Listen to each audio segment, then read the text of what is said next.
Oyentes y televidentes de Conecta TV Radio y este espacio Diálogo Abierto, como siempre es un placer seguir con ustedes. A esta hora vamos a recibir en esta mesa de trabajo a nuestro siguiente invitado. Se trata de Luis Pozo, él es experto en materia de derechos humanos, asesor de la central sindical CEDOCUT, a quien le agradecemos por atender esta invitación. Estimado Luis, gracias por estar en esta mesa de trabajo. Le hemos invitado a Luis para hablar de los problemas que enfrenta nuestro país. Hay múltiples problemas y que obviamente afecta a la ciudadanía cuando estamos hablando de una educación en crisis, de salud en crisis, de empleo en crisis, pero que según el gobierno nacional no pasa nada. Y esto venimos escuchando a lo largo de los distintos gobiernos de turno cuando hay problemas, pero que nos entregan cifras que tratan de engañar a la población ecuatoriana. Y quiero empezar con el tema del empleo porque esto podría incrementar en las cifras de desempleo, Luis, cuando estamos hablando de apagones que están a la vuelta de la esquina y que esto afecta a la producción, afecta el tema laboral y que el eslabón más débil o la cuerda se rompe por el lado más débil cuando hay menos producción. Los empresarios del sector productivo tienden a despedir a trabajadores. ¿Cómo analizan ustedes desde la CEDOCUT? Bienvenido, buen día. Buen día, Jorge, y a tu importante audiencia. Como tú mencionas, es muy importante las cifras que maneja el gobierno, por su instancia que es el INE. Y en cosas anteriores se ha dicho que han sido manipulada la información en el tiempo de Rafael Correa. ¿Qué no nos dice que la información que ellos manejan también es manipulada? Porque se mencionan en declaraciones tanto del gobierno como el ministro del Trabajo que se ha incrementado la relación laboral, a la cual eso no se ve en el Instituto Ecuatoriano de Seguridad Social con nuevas afiliaciones. Las cifras no cuadran. Entonces, ahí es un parámetro para saber que son números mentirosos. Y como tú mencionas esto de los cortes de luz, influyen en la producción nacional. ¿Qué dicen los empresarios? Si no hay garantías, son despedidos nuestros compañeros. Y agudiza más la crisis que vivimos en el empleo. Y la gente se ocupa en el subempleo, en el empleo informal, en los cuales no hay condiciones lógicas de trabajo. Entonces agrava la situación. ¿Y qué pensar en este gobierno que desde que inició su gobierno está en campaña política? Es por eso que no nos sorprende que ahora diga que no va a cobrar 3 meses en luz en los meses de diciembre, enero y febrero, cuando se están aproximando apagones. ¿Y dónde quedan los derechos laborales? La pregunta. No, en este gobierno los derechos laborales están al bajo. No lo toma en cuenta. Eso está demostrando con los despidos que hay en las empresas, con la falta de criterio en manejar el Ministerio del Trabajo en favor del trabajador, deciden a favor del empleador. Un ejemplo, nosotros ganamos un visto bueno en la empresa de Funeraria Nacional, en segunda instancia. Le dijo el ministerio que tiene que regresar a su puesto de trabajo nuestro trabajador. Pero el empleador hizo caso omiso, igual le despidió. Entonces, ¿dónde queda la tutelación de derechos de los trabajadores? Estamos indefensos, lamentablemente. ¿Y qué hacemos frente a esa indefensión entonces? No hay más que la unidad de los trabajadores y de las organizaciones sociales. No hay más. Si no entendemos que estamos luchando con un gobierno liberal, recordemos que hay una carta de intención con el FMI, que tiene que cumplir muchas cosas más que van en merma de la educación, de la salud.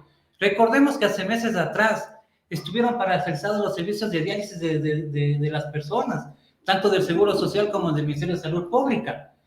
Y eso es un derecho, según el gobierno trabaja para el bienestar de los ciudadanos. Eso no es respeto a los ciudadanos. Eso es un irrespeto al vivir bien de la población en general.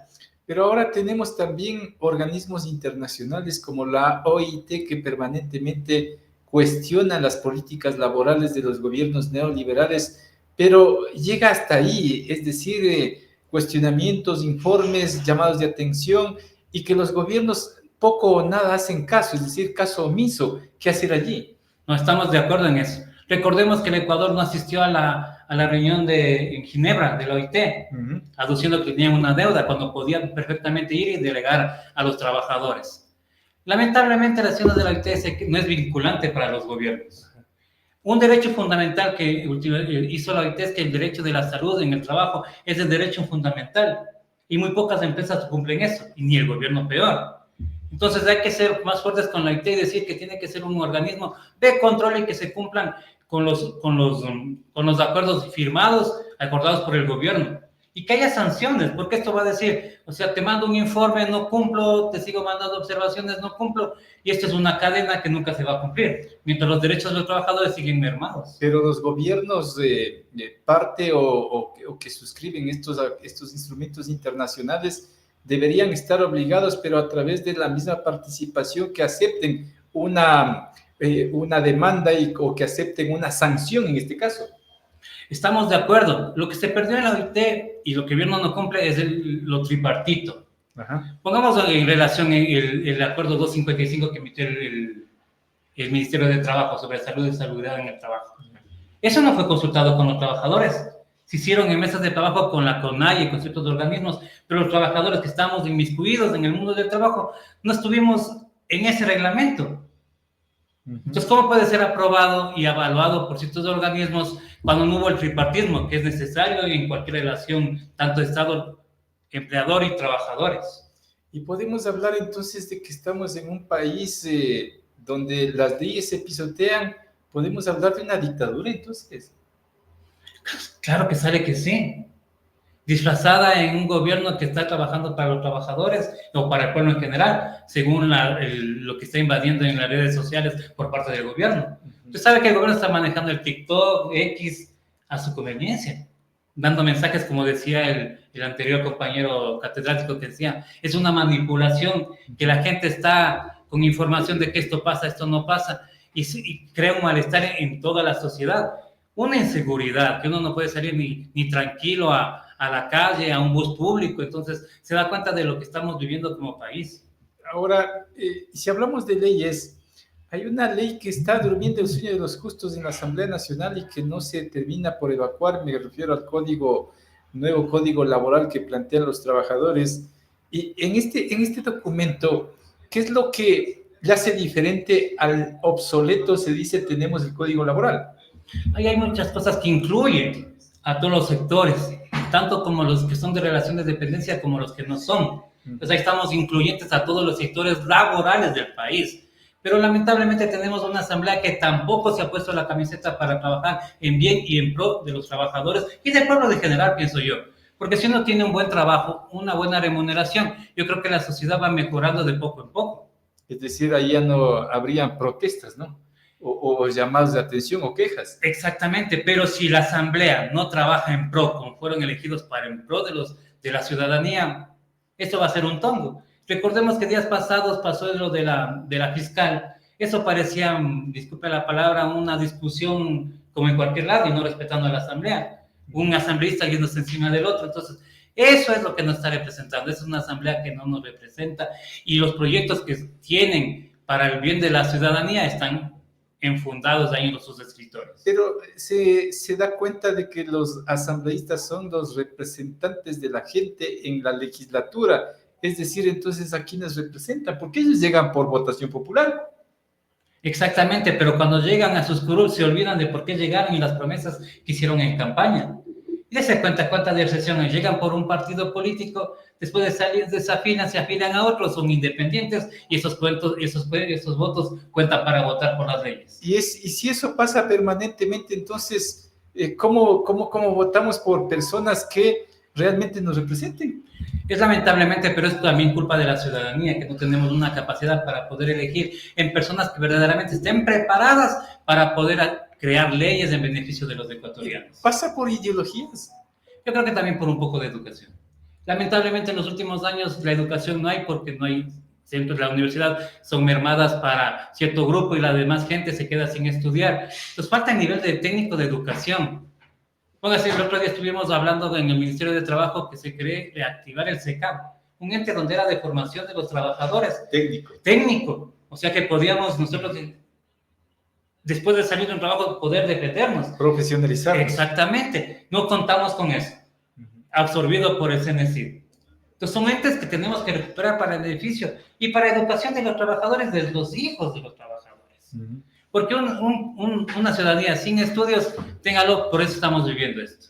Ahora, frente a todo este escenario, ¿qué es lo que le queda a la familia ecuatoriana y muy en particular a los trabajadores? Si estamos hablando de que se pisotea la norma, se violentan derechos laborales en el caso de los trabajadores y una serie de problemas. Lo único es levantarse popularmente, Luis. Creo que sí es la única forma, porque no puede ser posible que un gobierno nos crea ignorantes en pensar que solo por no cobrarnos en el mes de diciembre, enero, febrero, el servicio eléctrico a los que no consuman más de 180 kilovatios, pero en fondo no está tratando el problema que tenemos en la energía, en el sistema petrolero. ¿Cuáles son los temas fundamentales en estos sectores? Que no se ha invertido como Estado y hemos dejado que nuestras hidroeléctricas sufran daños y no hemos invertido en eso, ni profesionalizando a nuestros profesionales. Entonces hay que atacar desde la fuente y no ser dádivas para la ciudadanía, tengan este bonito, tengan esto que no les va a cobrar, cuando tenemos que cambiar totalmente la infraestructura del Estado y cómo tiene que funcionar. O sea, por época electoral nos están haciendo creer otras cosas y allí cito lo que hace pocas horas o pocos días decía el director del Instituto Ecuatoriano de Seguridad Social, el señor Peña, que en principio, recordemos, planteaba el incremento de horas de años, perdón, para la jubilación y también de mayor aporte de los afiliados para salvar al IES. Ahora resulta que ya no es importante. ¿Cómo lo califican? Es mediático, como usted me menciona. Yo le dije desde el inicio que este gobierno desde el inicio está en campaña política porque quería seguir gobernando. Y lo está haciendo con este tipo de políticas. Un día me conviene decir esto, al otro no. Recordemos que en la campaña política de él antes de llegar a la presidencia, ¿cuál era?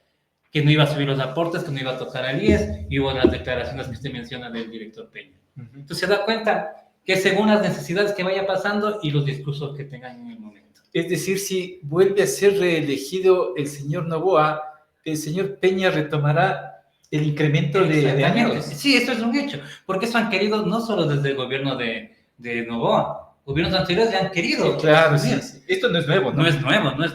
Uh-huh. La precarización laboral no es nueva. Claro. Entonces quieren conseguir a esto, engañando a la gente. Porque una gente pobre que diga, no me van a cobrar estos meses, y yo alegre. Claro. Pero no se dan cuenta en el fondo que no soluciona la economía que está viviendo el país. Y que es lo que se viene más adelante. Exactamente, y que los gobiernos tienen que garantizar que esto perdure, que sea una economía estable para que venga inversión extranjera. ¿Qué es lo que quieren ahora hacer? Usted ha tenido aquí en el panel gente eléctrica y gente petrolera, profesionales, que han demostrado y han dicho que la única forma de salvar nuestra industria es fortaleciéndola y no queriéndola privatizar, regalando nuestros recursos a gente que no va a hacer bien por el país y que nos va a encarecer los servicios a la larga. Pero hay gente del gobierno que aseguran que la privatización no procede porque en la misma Carta Política de la República establece o contempla una privatización, Luis. Se buscan otros nombres. Figuras. Y lo están haciendo. En el sistema eléctrico usted tuvo aquí a Jorge Martínez, claro, que le explicó lo que están haciendo. Y eso es una realidad. No lo puede decir privatización, pero es casi lo mismo. Entonces, eso hay que ver qué figura o qué nombre lo toman. Pero el fin es vender nuestras empresas hidroeléctricas y las petroleras. ¿Y cree que están consiguiendo el objetivo o están en esa línea de conseguir el objetivo? Verá, como decía el catedrático, la manipulación. Ajá. Y es claro, si usted está como ciudadano, no sirve las eléctricas y echan la culpa a los trabajadores, va a decir, no, mejor que privaticen, que nos dan mejor servicio. Esto de los apagones va a ser utilizado. Exactamente. Los apagones. Como yo les decía, son cosas mediáticas que utilizan a favor de los gobiernos para conseguir sus objetivos. Entonces el discurso más adelante será del gobierno, hay apagones por ineficiencia en el sector público, entonces privaticemos el sector eléctrico. Exactamente. Pero eso no vamos a permitirlo. Usted ha sabido que todos los eléctricos estamos unidos para no permitir eso. Porque encarecerá el servicio a nosotros, a los que consumimos. Porque más adelante eso se reflejará en el incremento de la tarifa eléctrica. Exactamente. Ahí hay algo claro que decía David Almeida, creo que usted lo entrevistó. Los que dirigen las empresas petroleras son puestos por los gobiernos que no han sabido manejar. Los trabajadores, lo que cumplimos con nuestro trabajo y lo demostrado con cifras, que se ha producido y que producimos más de lo que están concesionadas las petroleras. Entonces eso que hay que incentivar, pues fortalecer nuestra industria. No puede ser que nos volvamos como Argentina, que no tenga industria y después pasen los problemas que tiene Argentina. Y a propósito del petróleo, lo último de los CP, que se pretende renovar. Renuevan. Ajá. Y los beneficios que estaba estipulado en el convenio. Cuando la infraestructura ya está lista, ¿no? Para que el Estado pueda hacer O sea, su ¿el cargo. Estado qué quiere? Nuestra infraestructura dar en concesiones, pudiendo nosotros aprovechar esos recursos para trabajos para la comunidad, para la inversión en salud, educación. Bien, interesante su análisis, mi querido Luis. Le agradezco por su tiempo, muy amable. No, a usted por la entrevista. Muchas gracias. Luis Pozo, experto en derechos humanos, asesor de la Central Sindical CEDOCUT, parte del Frente Unitario de Trabajadores FUD. Amigos y amigas oyentes y televidentes de Conecta TV Radio Online y este espacio Diálogo Abierto, cerramos este...